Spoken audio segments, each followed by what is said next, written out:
Hello everyone and welcome to the Age Group Triathlon podcast. My name is Simon, I'm a professional triathlon coach, and in this bonus episode I'm going to help you train for a 70.3 triathlon in a year. Now this is the counterpart to the IRONMAN in a year podcast that I released late last week. So if you already listened to that one, there's not going to be a huge amount that is new in this. The slides of the webinar that is the counterpart to this. Mainly it's a webinar that I'm using for marketing purposes, but I'm sharing it with you because the information will be quite helpful, I hope. But most of the information is the same as the Ironman webinar. Obviously I've changed the distances. There are some differences in there, but don't feel the need to sit through this and hope you might get a few more nuggets if you already listened to the full Ironman one. So without me jabbering on for too long, let's get stuck into the webinar. I am going to include a link down in the show notes to allow you to watch it, because there are a few points that I reference visually in the episode, but a lot of you, I know you enjoy listening to this podcast while you're driving long distances or out for a run where it's difficult to watch something. So here it is in audio format for you. Hello everybody. Welcome to my free on-demand webinar of how to train for an Ironman 70.3 in a year. Now, this can be an Ironman 70.3 branded race, it can be a middle distance, it can be a half distance, any triathlon of that same distance. If you were looking for the full distance Ironman, so that's a 2.4 mile swim, that is the 112 mile bike and a 26 mile run. You'll see a link down at the bottom on how to train for a full Ironman in a year. Now, I recommend most people start off training for a 70.3 and then moving up to an Ironman. But I just thought I'd put that link there in case you got lost, in case you got confused. Now, we are looking to take on the challenge of an Ironman 70.3 in a year from scratch, pretty much, with this webinar. Someone who do a bit of swimming, a bit of cycling and a bit of running, and they think, I fancy taking on this challenge, but they don't know where to start, they don't know what equipment they want, they don't know what the training is going to look like. But they've seen friends do it, they've seen family, colleagues do it, they've seen it on social media and think, that's what I want to do. And therefore, they then go, right, you know what, let's go down this route, let's start training and let's take on this big challenge. So this webinar is to help you get started with your training. This webinar could be about 12 hours if I wanted to cover everything that I wanted to tell you about Ironman 70.3. But guess what? I haven't got that time, you haven't got that time. So I'm going to be glancing over some topics from a relatively sort of high level perspective. But if you want some deep dives on different sections, check out my podcast, the Age Group Triathlon podcast. Have a search for that on Spotify, have a search for that on Apple Podcasts, subscribe, and you get a lot more detailed information from there on. So a little bit about me before we get started. I've been a professional triathlon coach since 2016, so it's 10 years now. Over 50 triathlon finishes and sprint, all the way up to Ironman distance. British Triathlon High Performing Coach, which is the highest level you can get to. Ironman Certified Coach, and I've got separate qualifications in strength and conditioning. Because I always wanted as a coach, if people come to me and ask me questions, I wanted to be able to give them an answer. And if I can't find the answer, I go out and I research it myself. I didn't want to just tell them, well, you should probably eat some flapjack on the bike or maybe do some squats for stronger legs, I wanted to be able to give people some really good information covering all aspects of performance. Because as we're going to find out in this webinar, there is more to triathlon than swimming, cycling and running. So what is an Ironman 70.3, just in case you have ended up completely lost? This is a 1.9 kilometre, 1.2 mile swim in open water. Always in open water. So that could be the sea, it could be down a river, a canal, a lake, but it will be outside. There won't be a side to hold on to. It will be deep. It will probably be quite cold. Okay, this is the biggest part of a triathlon that puts people off. But you know what? Together, we can crack that. 90-kilometre bike. It's on rolling terrain. There are very few courses that are pan flat, and those that are completely pan flat do tend to be quite windy. So it's going to be a rolling terrain, and it is going to be in all weathers, okay? If it's rainy, you're riding in the rain. If it's windy, you're riding in the wind, okay? If it's baking hot, you're going to have to find a way to work with that, okay? So this isn't your standard Sunday afternoon bike ride in the summer holidays, taking the kids out, enjoying the scenery, stopping to take photos. This is 90 kilometers non-stop pedaling, pretty much, eating on the bike. This is serious cycling. And then we have a 21.1 kilometer, that's 13-mile run. And all of this is done back to back with no breaks, no rest. You have your transition where you change from one sport to the other, but this is on the clock. Okay, the transition in itself is an art. People wanted to get through and change from the swim to the bike and the bike to the run as fast and efficient as possible. So before we get stuck in, here are some basic assumptions that I'm making about you at this point. So you have at least 8 hours a week to train. A lot of weeks, there'll probably be less volume than that for reasons we'll get onto later. Uh, at least 8 hours. Some weeks might be a little bit more than that. It depends on your approach to it. But 8 hours at least is probably around about the minimum for sort of, especially once we get closer to the race. You have a base level of athleticism. So if you get out of breath walking up the stairs, if you can't bend over to pick up objects, then this is going to be a bit of an issue. It might take you a little bit longer. But if you can swim one length of the pool, run for a minute, and cycle for 30 minutes, I think you've got what it takes to be able to complete an Ironman 70.3 in a year. Probably even less, if I'm being honest. And I'm also assuming that you're injury free. Now, if you have a issue with a sort of an Achilles tendon, if you've tried running and you suffer with shin splints, I mean, some people might be watching this and they come from real running background. We'll get onto that in a bit. But if you have picked up a running injury, if you have some sort of issue that you're struggling with, then starting a journey such as an Ironman 70.3, you might want to hold off on that a little bit. If you are an injured runner who wants to have a bash at triathlon, then taking on shorter durations is going to be the way to do that. Because if we're training for a sprint triathlon with a 5K run and we're already an experienced runner, we can probably get away focusing just on the swim and on the bike and waiting for the injury to recover and doing the 5K on race day. If we are trying to put together a long day, finish with a half marathon, then we can't really afford to be going in there, suffer with plantar fasciitis, suffering with some kind of hip issue. If that's going to stop us from running, it's going to have a real impact on our training. So let's look at the equipment. Okay, this is questions that a lot of people have. What kit do I need? Well, you need some goggles. Now, you can swim without goggles, but you'll be a lot faster with goggles. You can put your face in the water that way. You don't need to worry about water getting into your eyes. And yes, you can swim in the water with your eyes open without goggles, but we're going to be swimming in open water.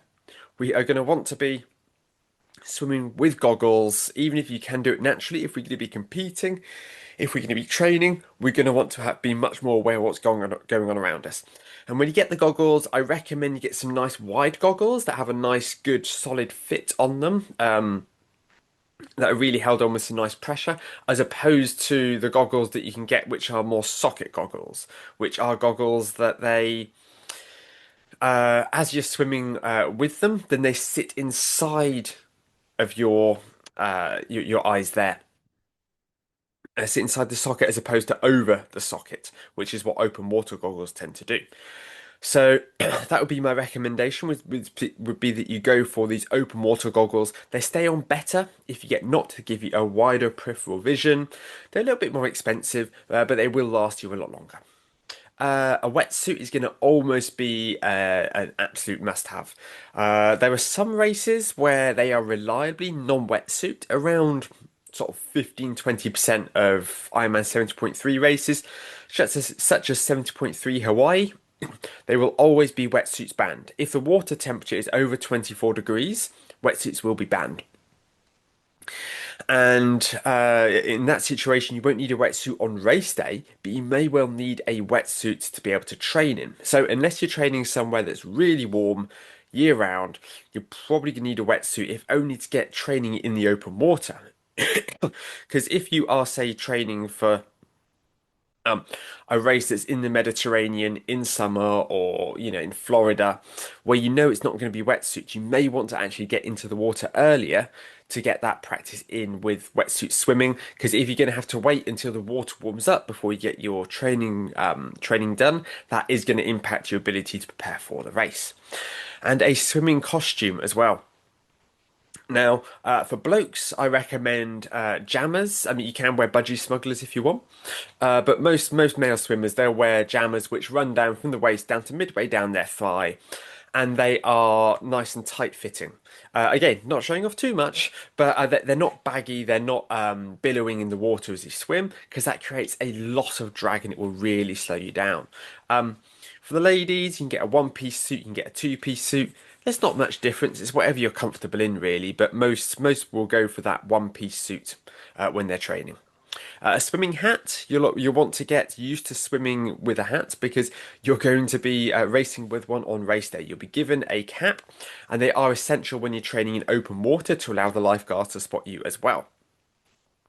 The wetsuits, not the wetsuits, the swimming hats, they are designed not to keep your hair dry. That's never going to happen. They're designed to streamline. Okay, so if you look at this image here that we have of this swimmer, she's wearing this nice tight-fitting one-piece suit that allows the water to flow around her nicely, and that cap is keeping her hair well contained within that swim hat, so that it's not flowing around in the water around her. Okay, it will make her a lot faster.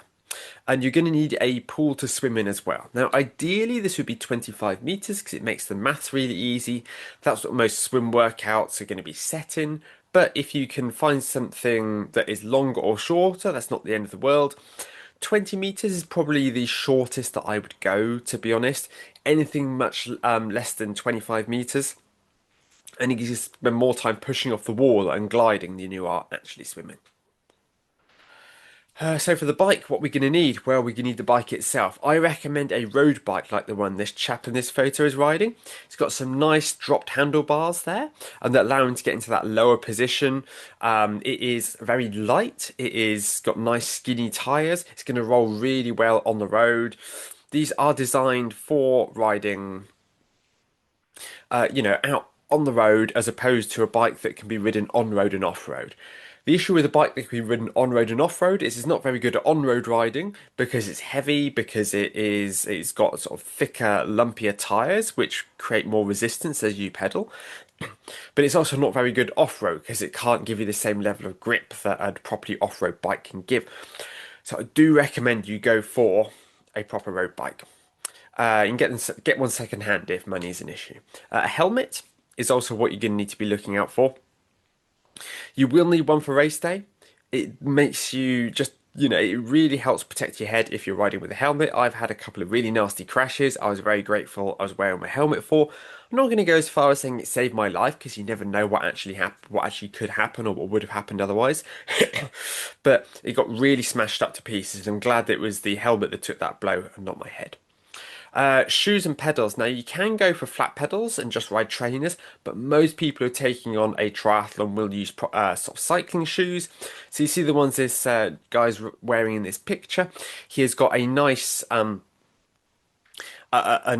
solid pair of cycling shoes. So they have a very hard sole on the bottom. So there isn't sort of rubber sole. It is carbon fiber, or it will be some kind of composite.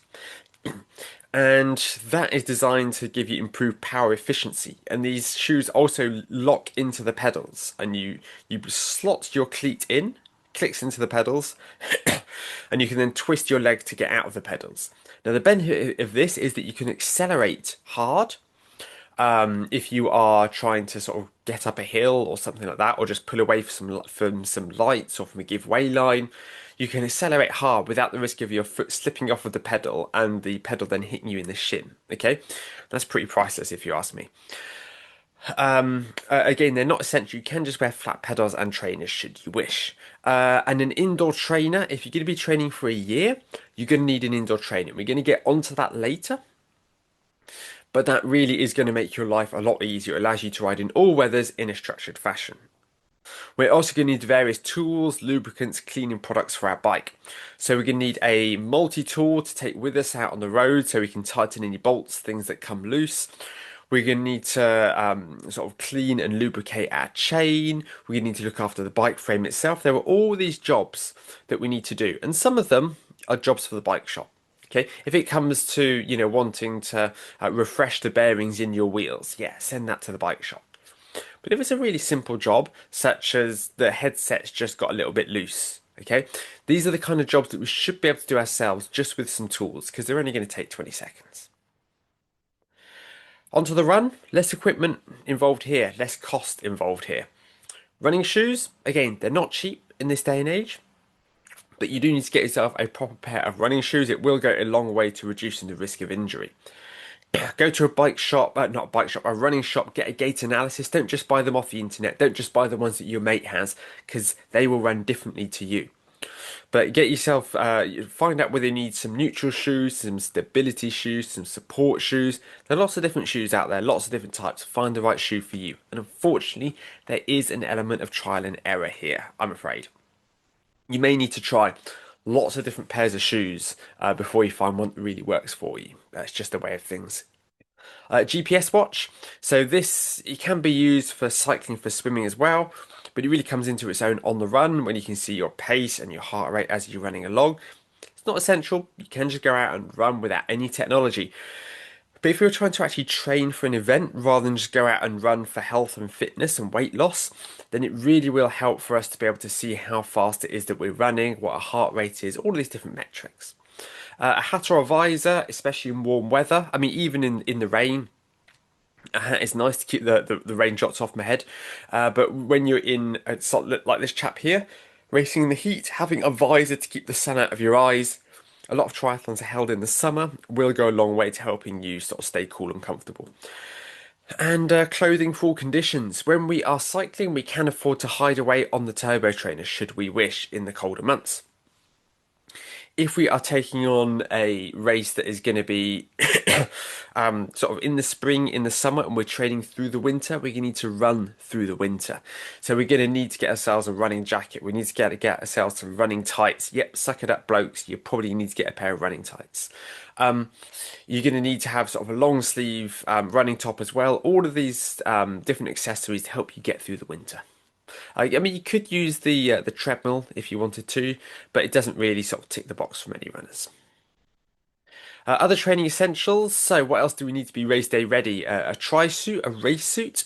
You can compete in just sort of swimming trunks under your wetsuit, do a full change in a changing tent, change into the bike kit, and do the same for the run. But most athletes at 70.3, they'll wear this triathlon suit they'll wear for all three disciplines. It'll be under their wetsuit in the swim, and that will be what they're wearing over the bike and the run, as you can see this chap wearing in this photo.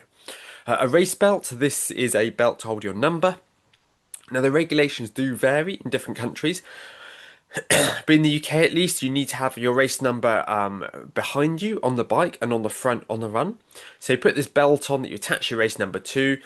It's you swing it round so it's pointing behind you on the bike, and then you pull it round so it's the numbers on front of you when you're running. It saves you having to mess around with safety pins in transition to move your number from your front to the back of your jersey and vice versa. Elastic laces, not an absolute essential, but it will save time in transition if you're not sat there trying to do bows with what could be cold, wet hands. Sports nutrition, so we're going to need something to eat to top up our energy supplies. This could be branded sports nutrition specific products, or it could just be food that you bought with you. It really is up to you, and we'll touch on that a bit later. And hydration systems, so bottles, bladders for the bike. We're going to need to be carrying our water and our food with us as well, and we're going to need different systems to be able to cart those around. So let's look at the 70.3 swim in detail. So it's 1900 meters in open water. There's not going to be a black line to follow. Can't touch the sides. You are going to be out there swimming in a lake, surrounded, or the sea, most likely, surrounded by hundreds of other athletes, sometimes thousands. So it's non-stop, minimal breaks. You can hold on to a kayak if you need to take a break, if you need to take a breather. And some swims are 2 laps, and you actually do a little short run on dry land between laps. So that could be a chance for you to catch your breath before you start your second lap. But broadly speaking, we aren't going to have floating platforms we can hold on to and have a chat and have a drink and have something to eat. We're going to be swimming in cold, dark water.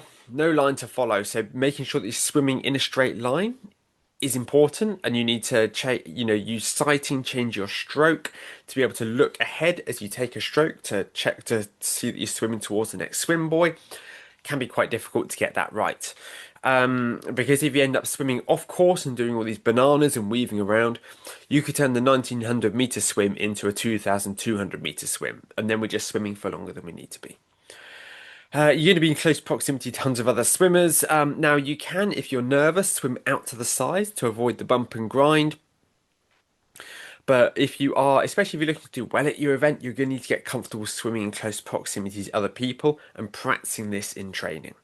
You can swim any stroke you want. So it can, with the exception of backstroke, really is banned. But if you want to swim breaststroke, that's fine. If you want to swim heads up breaststroke, that's fine. If you want to swim butterfly, sure, you're a sucker for punishment. Go for it. But the majority of people, they will swim front crawl or freestyle. Especially if you're training for a year out, you've got no excuse not to learn. Okay, I know it can be scary. I know it can be intimidating. If you have only got a few months to go until race day, okay, let's lock in on breaststroke. Let's get ourselves used to swimming breaststroke because we're not going to be able to learn front crawl in that time, or freestyle as it's known. But we really should be looking, if we have 6 months or more to go, try to learn freestyle. It's going to be so much faster, and you can always fall back on breaststroke on race day if you need to. Most races will allow wetsuits, which provide you with warmth and buoyancy. So it's impossible to drown in a wetsuit. If you're scared of water, don't worry about it too much. If you've got a wetsuit on, I mean, I've tried to swim under the water to pick something up from the bottom of the lake before, just the shallow bit of the lake.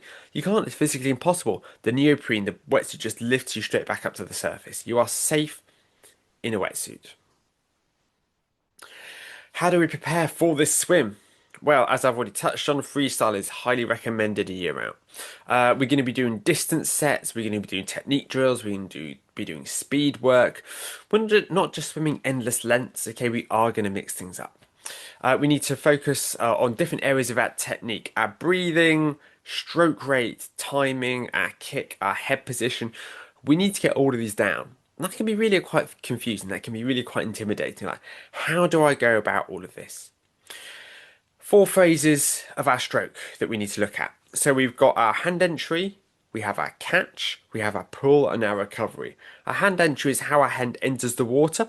A lot of swimmers, new swimmers, have got a tendency of really walloping the water really hard because that feels good to really smash the hand into the water, but it doesn't actually move us any further through the water. It just creates a big old splash. Instead, fingertips first, followed by a wrist, followed by our elbow, reach forward.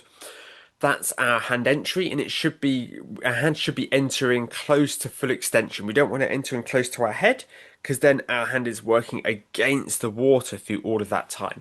Leave it really quite late, but if you leave it too late, you can end up with a wrist first hand entry because you're reaching super far forwards. So it enters just close of full extension, and then you start pulling back.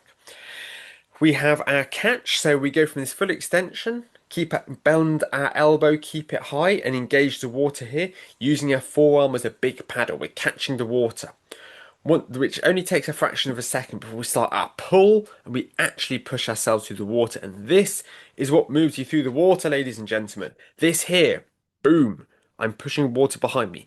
That's what moves you forward. If you're not moving in the water, that's the reason. When we teach children to swim, we teach them to kick first.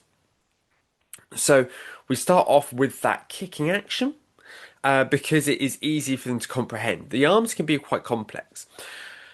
And then parents can see their children kicking through the water with their arms spinning, and they go, my child can swim, I'm going to pull them out of swimming lessons.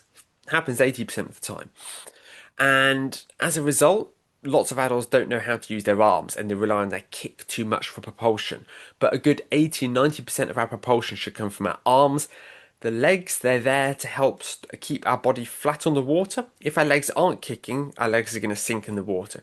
We want a gentle kick with our legs just to help make sure that our legs are staying on top of the water. And that's it, really.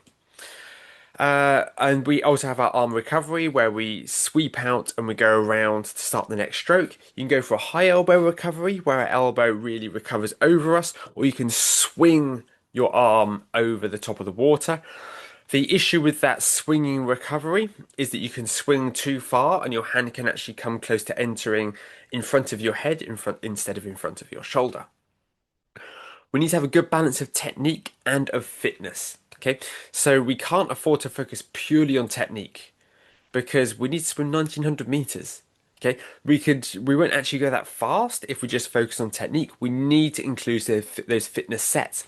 But if we go too much on the fitness and we don't focus on our technique, we're going to ingrain bad technique, and that's not going to help us. Okay, so this is really, really critical that you focus on all areas of this stroke and all areas of your swimming.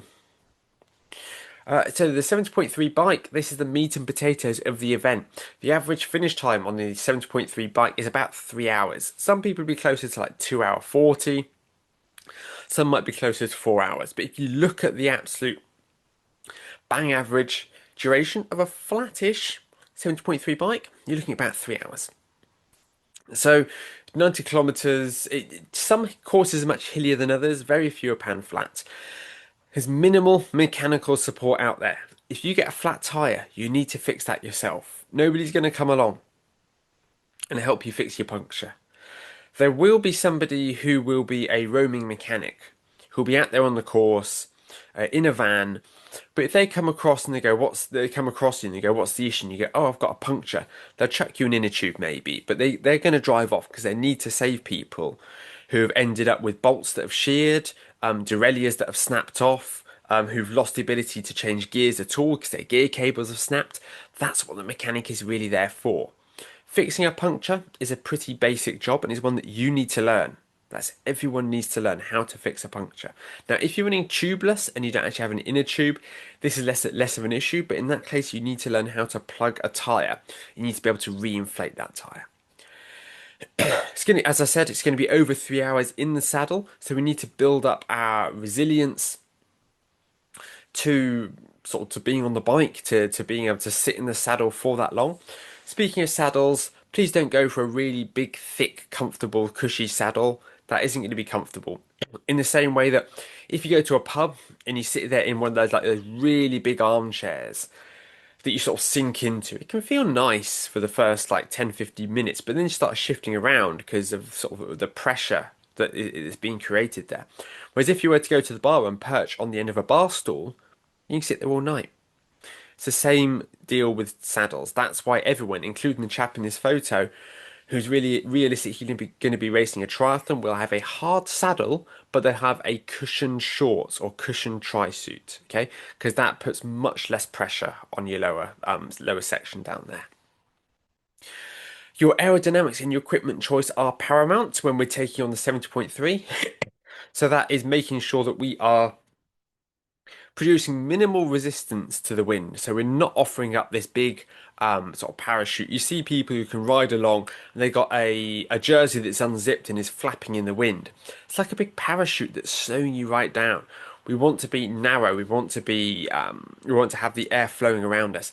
And that's one of the reasons that you'll see a lot of athletes will have sort of skin tight clothing because they want the air to flow around them as much as possible. There is a large vehicle that's just arrived outside. I think it might be collecting the rubbish. Hopefully, this doesn't interrupt too much. In fact, you know what?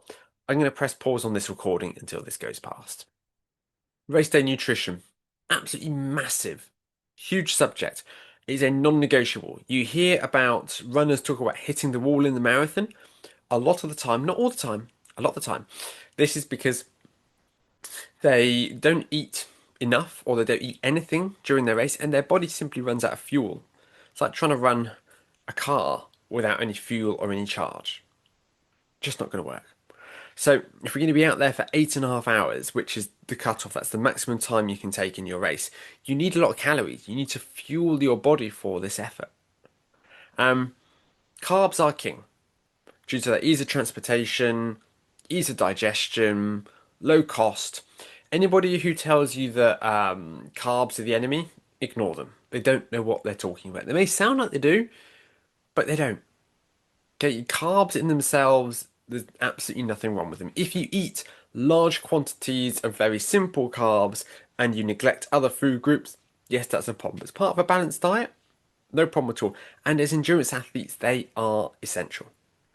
So, most race day fuel that you'll get, gels, bars, drinks, chews will be sugar based because this is a really simple carbohydrate and it allows our body can break down the sugar really, really quickly. And we can then fuels our effort and we get a real quick energy boost. If you were to say, oh, well, I'm following the carnivore diet, so I'm going to have some beef jerky to fuel my bike ride with. A, it'll probably be rancid by the time you take it out your jersey pocket. B, it will take a long time to digest. You can imagine like riding up a steep hill with that all that gurgling around in your stomach. Doesn't sound very appealing to me. So there's lots of reasons that we use carbohydrate. Now there's definitely a place for real food. Not so much over the 70.3 as the Ironman, where a lot of people who are going to be out there for close to 17 hours, they will be wanting to really focus on getting lots of real food. But for us, as 70.3 athletes, if you think to yourself, oh, you know what, actually, I don't like any of this sports nutrition, I'm just going to get by on some pork pies and some Haribo, do it. If it works for you, test it in training. You need to practice your race day fueling in training. But if it works for you, that's fine. Don't worry about it being super optimal. Okay, what it is that the book tells you to do, or this coach told you to do. If it's stupid and it works, it's not stupid.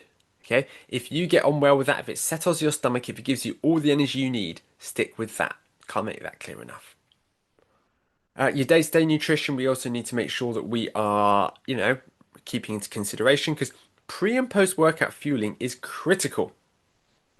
If you start a workout without enough energy to complete that workout, you're going to fail that workout.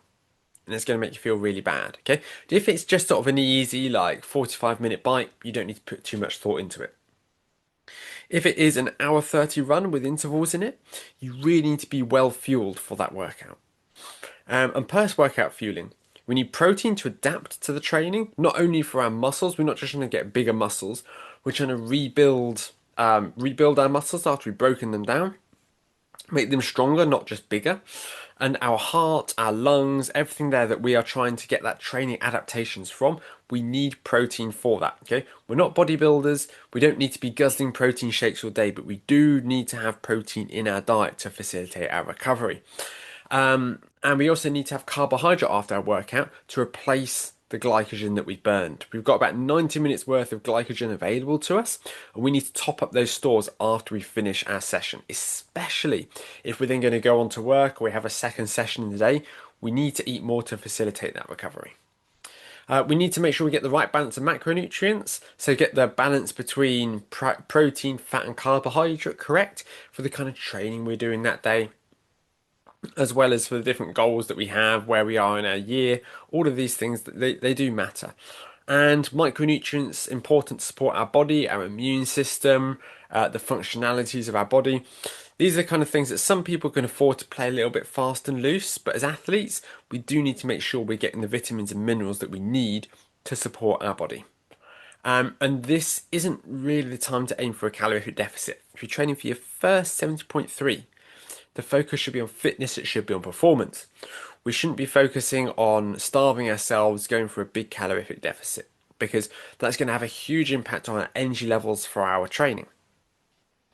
Because if we are in a deficit, our body's going to be hungry, it's going to be asking for fuel. And if we're doing this training whilst denying the body the fuel that it needs, that's going to be tricky. Now, as we get closer to race day, as we're going to be knocking out 3-4 hour bike rides, maybe, if we're going to be doing these long runs, then we may end up in a calorific deficit accidentally. But I don't want you weighing your food out and going, oh, this is, I need to cut down this, less of this, and getting too obsessive over it.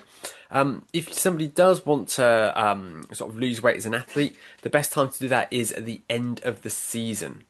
So it is after your last race of the year, as you go into the off season, you've got a few months to focus on this.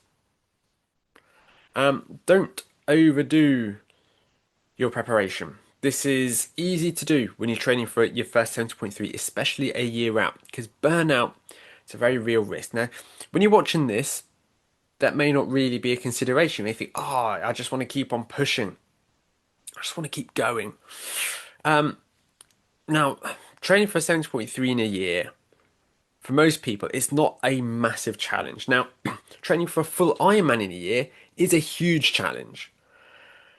And you need to be like put every week you need to be pushing the limits and just increasing the volume in the hope that you can survive that Ironman. But for an Ironman 70.3, for most people, they probably don't need a whole year to train for it. So we need to be careful about it. Now, if you've got an elastic band and you pull that elastic band tight and then tighter and tighter, and then if you just hold that elastic band when it's almost at maximum tension, what's going to happen to it? It'll snap because there's only so long that it can stand being under that level of tension for. The same is true of athletes. Okay, if we go super hard in our training, we're going to be setting ourselves off at a volume and intensity that is unsustainable, and we will end up exhausted and burned out. Um, some people can be race ready in only 16 weeks, even if they don't do a huge amount of swimming, cycling, or running. Now, it wouldn't be especially fast or pretty, perhaps, but you could probably get round. But the earlier you start your training, the faster you'll be. If somebody has a year to complete their training relative to 16 weeks, I think we all know who's probably going to be faster. But we need to periodize our training to make sure that we hit the targets we need to when we want to. So, preparation phase. We are laying the foundations.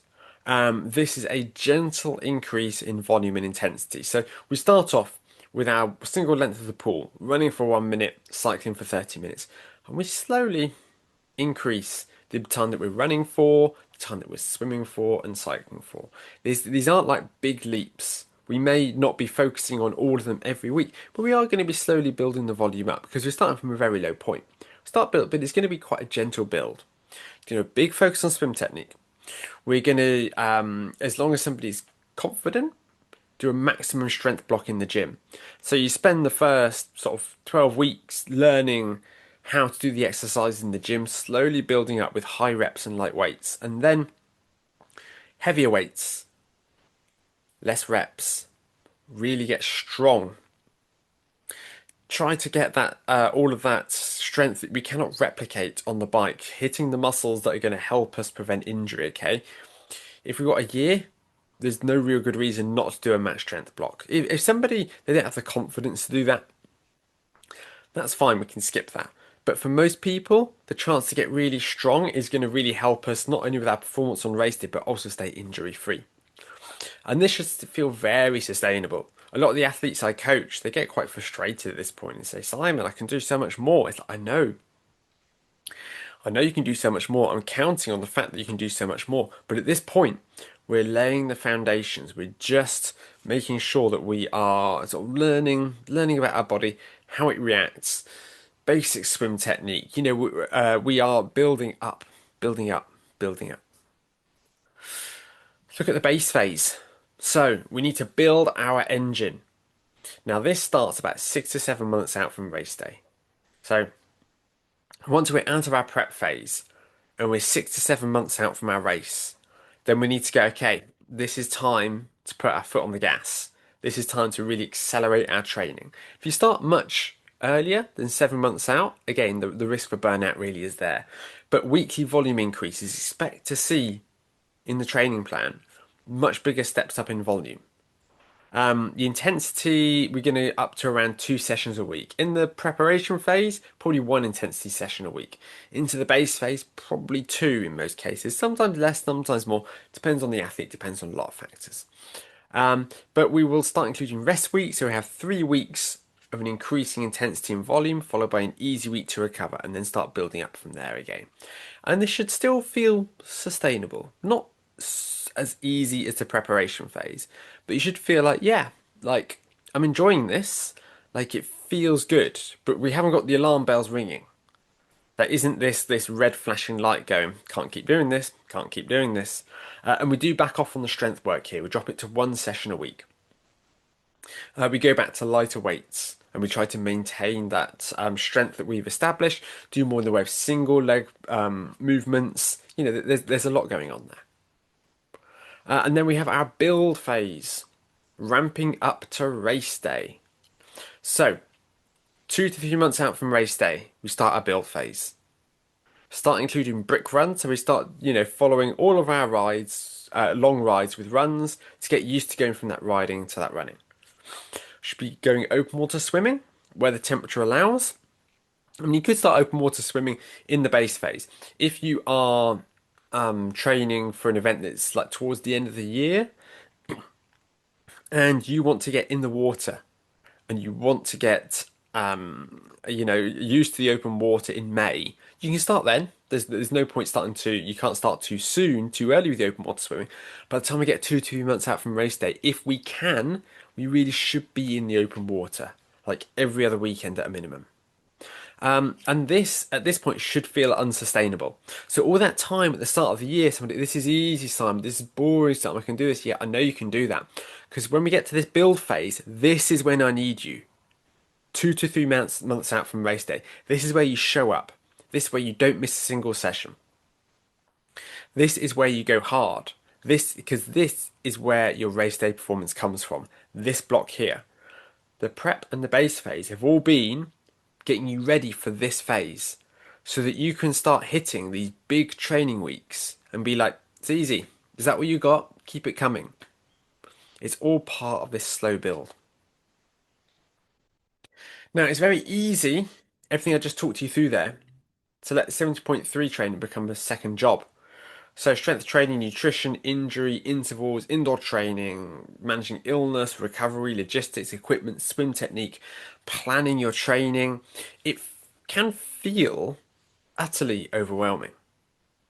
So, all these unseen time sinks, obviously planning your training, writing your training plan, working out what it is that you're going to do, how quickly it is that you need to improve everything. Researching the latest training methods, how many sessions of this should I be doing, what intervals should I be doing, trawling YouTube, looking for answers to questions, what is it that I should do, should I take a rest day or an easy day, how does this piece of equipment work, all of that, do I need this piece of equipment, and lots of people, largely very unqualified influencers, will be out there giving you a 20-minute video to answer very simple questions so they get as much money from it as possible. Um, a lot of people buy textbooks on training, start reading up on how to prepare for these events, and they start pouring over their data. Oh, got this much elevation in this ride. I set this PB on this segment on Strava. My heart rate was doing this. My cadence was this. Do I need to change my cadence? Let's find out on YouTube, okay? And you can spend as much time analyzing things and doing research as you can actually training. So if somebody were to buy a training plan, that's a one size fits all approach. And this is a very popular way. In fact, I think this is the most popular way for people to prepare for an event. So off the shelf plan is delivered via Training Peaks, the ones that I sell. They include swimming, cycling, running, and strength, all of my plans. A lot of plans don't include strength, but I include it standard. There's a free triathlon training guide in there to help you understand how to manage illness, the basics of swim technique. All of these, there's a lot of information in there. But it's very rigid and there's no real support. So if you've got questions, sorry, but that's at that price point, you don't really get to sort of get to pick my brains on all those areas. But starts from £108 for a 52-week plan, and it gets cheaper from there on out. Or you got my bespoke coaching, where you get to talk to me daily, data analysis, comments from every workout you upload. Let me do all of that legwork. I write your training plan on a weekly basis, based around you as an individual, and your work, your strengths and your weaknesses, all of that. Catch-up calls, unlimited messaging, send me as many messages as you want, text messages, emails, we can have phone calls, catch-up calls, but it's £250 a month because it takes up a lot of my time. And then I've got my premium coaching, £400 a month. It's instant workout feedback, all of these little bits extra there. But I'm not going to try and talk you into that. I want to tell you today about the middle ground, something I just released, coach training plans. So this is the budget-friendly approach because a training plan off the shelf, it's quite basic, it's quite cheap. And a lot of people want a bit more support than that, but they can't afford the £250 a month. Now, there are coaches out there who charge less, but when you consider, somebody of my experience and my qualifications, obviously, if you want to take advantage of that, that normally does come with that price tag. But for a coach training plan, we start with an off-the-shelf training plan. So if you come to me and say, Simon, I want your 52-week 70.3 from scratch coach training plan, I go, great, let me get my training plan, my off-the-shelf training plan, put it in Training Pete's calendar. Now, how does this plan look to you? Oh, well, I can already run marathons, so those runs are far too easy and short. Okay, let me put in some longer and more challenging runs for you. And I've always got the pick, Wednesdays are the busiest day of the week for me. That should be my rest day. Okay, so we move the rest day there. And I take all of this and I edit that plan around the athlete because for me to write a training plan from scratch, it's really quite time consuming. And somebody's paying for my time to write that bespoke training plan. Whereas I realise what it is that most athletes really need is more in the way of face-to-face question and answer, support, analysis, all of this. So we start with the customizing the plan, the existing plan around you as an athlete. And then at the end of each month, we have a catch up to plan the next month of training. So you can tell me, oh, this went really well. This didn't go so well. I'd like to do more of this. I'm away with work doing this. The in-laws are staying, so I can't do long sessions that weekend. All of these different aspects there. And we also have, as part of that call, a monthly coach session covering all these different topics around performance, which are getting kitted out. So we have a session where we help you understand which equipment you'll need to take on the challenge. Stroke analysis, send me a video of you swimming, and I will break it down and show you how it is that you can improve. A mobility assessment, so we can see how it is that you move as a person. We can check for tight muscles that you might need to strengthen, might need to stretch out. Sports massage, all of those. Sports science to help you understand the theory behind the training, so you've got that buy-in and you understand why it is that you're doing each session. Day-to-day nutrition. So that is what it is that you should be eating on a day-to-day basis, how to fuel your training, nice easy wins. I'm not going to ask you to track your food, but I can sit down with you and help you understand small little wins that we can find within your day-to-day nutrition to help just get these nice little low-hanging fruit, nice little improvements there. Bike maintenance, so helping you understand how to look after and maintain your bike. Sports nutrition, start to create a plan for that race day, for the longer sessions. What is it we're going to eat? When are we going to eat? How are we going to use this? Sort of trial and error there. Session 8 is open water swimming, getting you used to how to put on a wetsuit, how to swim around a buoy, how to swim in a pack, how to sight, all of these different areas. Session 9, sports psychology, help you understand how to manage those feelings of stress and anxiety around the race. We're looking at bike setup. So, you look at, what gear ratios you'll be looking to use on the bike, where you're going to have your bottles, basic bits about how to make sure, tires as well, how to make sure that bike is set up in the most efficient way possible for your race. Do a course analysis. I'll sit down with you, look at the maps, the swim, the turn buoys, look at the bike, look at the hills, look at the aid stations, look at the run course, understand how to break it all down. Each course is different, and I want to look at the course for the race that you're doing and help you get ready for that. We do a race planning session where we sit down, right, what are we going to eat? How many grams of carbohydrate are we going to consume? What's our target power going to be? What are we hoping to hold for a pace? To really sort of go through into the weeds and help you know, oh, I'm going to go to this aid station, pick this up, I'm going to eat this, then I'm going to drink that, I'm going to come off the bike, I'm going to ease into it for the first kilometre. So you have an action plan. You're not just turning up one day going, oh, I guess I'll figure this out. And then the days before the event, a race briefing. You can chat to me about updates, about the weather, about things that you are worried about. I can help sort of put your mind at ease and give you a bit of a hype. I can be your hype man for half an hour. And then throwing some added extras. So Training Peaks Premium upgrade. So with Training Peaks, you need a premium account to be able to move workouts around and view your progress. And that I cover the cost of that for you because I think it's really important. So throw that in for free. Training Peaks Virtual, you can see this young lady here who is riding on the indoor cycling platform Training Peaks Virtual. Get a free copy of that, so that will save you money on paying for Zwift or Rouvy. Collection of triathlon courses that I've written over the years, so covering nutrition, strength training, swim technique, hill climbing on your bike, riding with clipless pedals, lots of different subjects that are covered there. And I also include my triathlon training guide and Training Peaks for Triathletes mini courses so that you can reference how do I use Training Peaks? What is it that I do outside of the monthly sessions when I can't talk to Simon? So I got this question about how I approach this. So there's a lot of information there. There's a lot of value. So the cost of all of it together. So the 52-week plan on its own, £108. The 52 weeks of Training Peaks Premium is 156. The triathlon courses are 280, and the 13 coach sessions come to 975. So that's £1,519 in total. You get that all for 800 quid, or $1,100, 950 euros. That is the total cost of the program. That is nearly 50% off.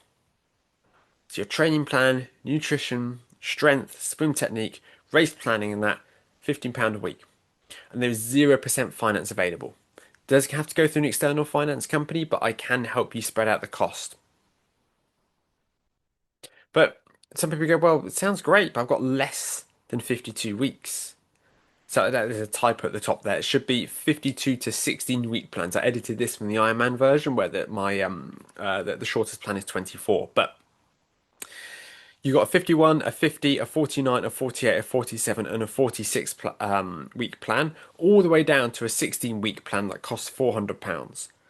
Now, the sooner you start, oh, for those of you who are listening to the podcast version, it's £790 for 51 week, £780 for 50 weeks, so it gets £10 cheaper. The sooner you start, the better the value. You know, £400 for 16 weeks as opposed to £800 for 52 weeks. Because of all the free stuff that's included, then that's how the pricing model works. So the sooner you start, the better off you are. But you know, £800 is really good value. But what else does it get you in the sport? Well, to put things in perspective, it'll probably get you one mid-range deep section wheel. Wheels are expensive. If you want a wheel to be aerodynamic, if you want it to be fast, then it's not going to be cheap because those wheels will need to go through stress testing. They're going to need to be carefully manufactured to make sure that when you hit a pothole, they don't buckle. And that's what you get from going to a reputable wheel manufacturer as opposed to getting some random wheels off of the internet. But they are very expensive as a result. Your flights and accommodation, if you're traveling for your race, it'll probably come close to £800 on their own. You probably get 4 months membership at a health club, a fancy gym. About £200 a month is what a lot of them charge these days. Less than 1 month of coaching with a top coach. I know a lot of the best coaches out there, they charge £1,000 a month. They're really good coaches, but they charge £1,000. So for less than 1 month with one of these triathlon coaches, you get a whole year with me. Or 2 months of my premium coaching, to put that in perspective. So let's weigh up the costs of racing a 70.3. So your entry, £400 minimum, maybe more. If you go to an unofficial event, if it's a non-Ironman branded one, you might be able to get it for less. But £400 is generally what they start at these days. A bike, £700 plus. Again, less if you get a second hand.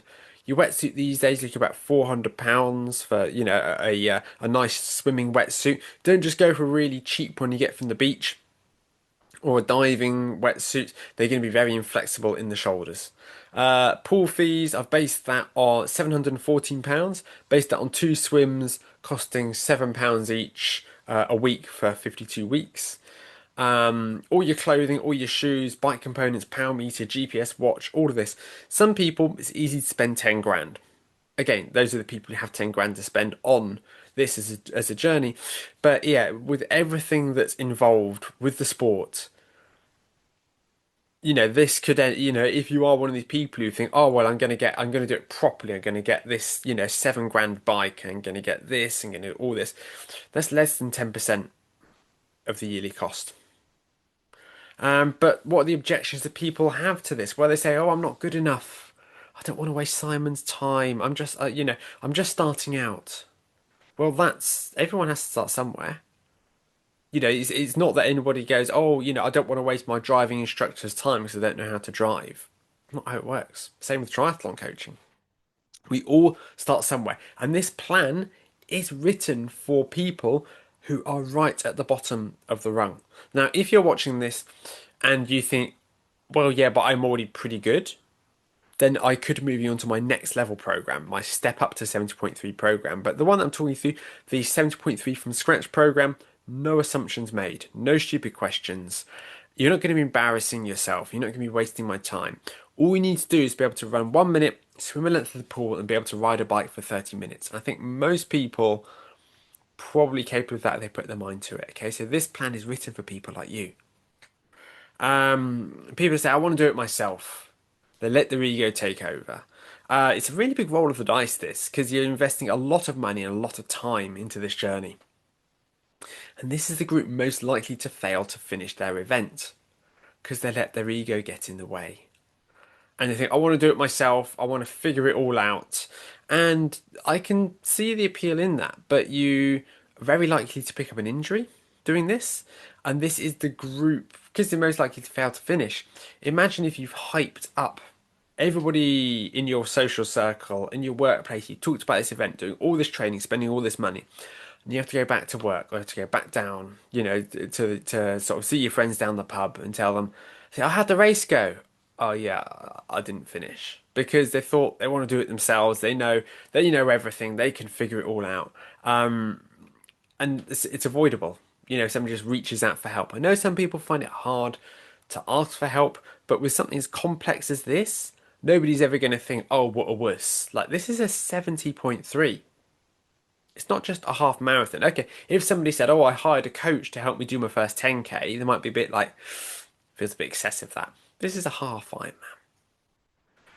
And coaching, I like to think of it as triathlon insurance. If you work with a coach, if you work with me, your chances of finishing really will skyrocket. They're really going to jump up. And that's going to almost guarantee your finish. Now, I can never guarantee a finish. That would be a really foolish thing for me to promise because there are so many things that can go wrong in the day. Another competitor could crash into you. It could end up that you that you hit like a big pothole in the road that you couldn't possibly see. It could be that your stomach just completely rebels on you on the day. There are all these things that can happen. I can never guarantee anything, but if you're spending all this time and all this money on this goal by hiring me to help you. That's almost insurance. Of course, insurance never pays. It doesn't always pay out in the same way that I can never guarantee that you'll be able to finish the race. But it does almost guarantee it's going to put you in a far stronger position. So I recommend you sign up today. We get started so you can learn more and you can purchase by clicking on coach training plans below this webinar. You can email me at simon@phasontriathlon.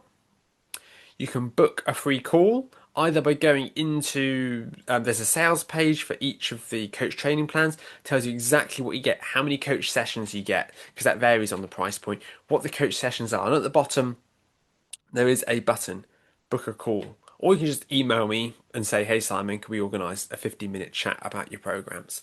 But I'm also going to have links to my training plans and my bespoke coaching below this webinar so you can learn more about those. If you've got the money and you think, you know what, I need the extra help, I need the bespoke coaching, I want somebody to talk to every day, I've got a lot of questions, let's go for that. We can do that. But equally, if you think, I like Simon, I really like what he's saying, I think it's great, but I can't justify that. But his training plans, I think I might want some of those. Have a look down there, you can browse my training plans. And for making it all the way to the end of the webinar, I'm going to offer you 10% off of this program with the code IRONMAN10. Brings it down to less than £14 a week for all of that support in your training. Okay, that's over 50% off the value of getting them all individually. So, thank you for staying with me. Thank you for listening. I really hope that you found it useful. I hope there's a lot of value in it. Of course, I hope to hear from you if you're looking to work with me to help you achieve your goals. But even if you're not, subscribe to my podcast, the Age Group Triathlon podcast. There's loads of information in there. You should find it really helpful. And I hope to see you all very soon, maybe on a race course somewhere. Take care. I hope you found that useful. All the material that I reference in the webinar should be available in the show notes of this episode for you to go away and follow and digest all of that additional content should you wish. I'm going to be back on Tuesday with a full episode on how to overcome your fear of open water. Something that I think is going to be very useful, very helpful for a lot of people, so make sure you don't miss that one. See you all soon. Take care.